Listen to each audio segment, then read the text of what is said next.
mbokk yi dama bëggoon a waxtaan ak tey ak yéen ci jour élection yi naka la nit ñi di voté ndax am na ñoo xam ne ñi bii mooy seen première fois ñuy voté am na ñoo xam ne ñii gëj nañu voté am na ñoo xam ne sax élection yi passé voté nañu waaye xaj na dañ ko miinul ba xam ne bii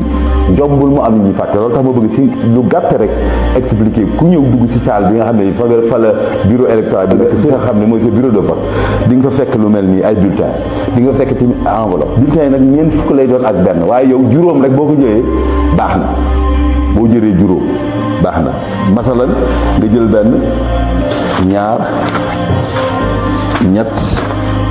ñeent juróom gannaaw boo jëlee juróom yi da ngay jël ci enveloppe yi benn boo ko defee nga dox jëm ci mbeñ gàcce gi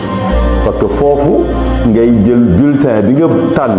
dugal ko ci enveloppe bii ñëw naa si mbeñ gàcce gi enveloppe baa ngi nii juróomi kayit yi ma jël naa bii bu Pastef bii am photo Ousmane Sonko bi moom ngeen gis nii moom laa tànn si juróom yi ñeent yaa ngi nii soxlaaw ma leen ñeent yi fii la jëm fii laa koy sànni bii nag mooy sunu bos bu Pastef photo Ousmane Sonko ngi nii ngeen di gis mu ngi nii ngeen di gis ak rond bu xonq bi am P bi ak boppu segg bi bii mooy bu baax bi bii ngay jël nga lem ko boo ko lemee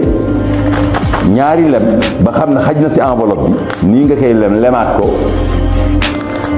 jël ko dugal ko ci enveloppe bi nii ubbi enveloppe bi nii ubbi ko dugal ko ci biir bulletin nga dugal ko ci biir enveloppe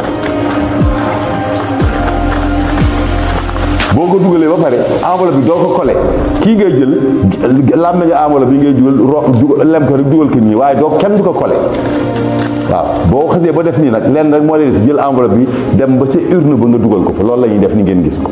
waaw bulletin baa ngi fii ci enveloppe bi doo ko collé da ngay làmme ñu ngay jël rek lem ko dugal ko nii si biir waaw kon noonu la mbokk yi enveloppe bi woon naa leen ko bulletin bu Pastef moom laa dugal fii ci biir lii nag mooy urne bi enveloppe bi laay jël am na benn fu mu mën a jaar nii ba dugg ci biir ma dugal si bàyyi mu wadd ci biir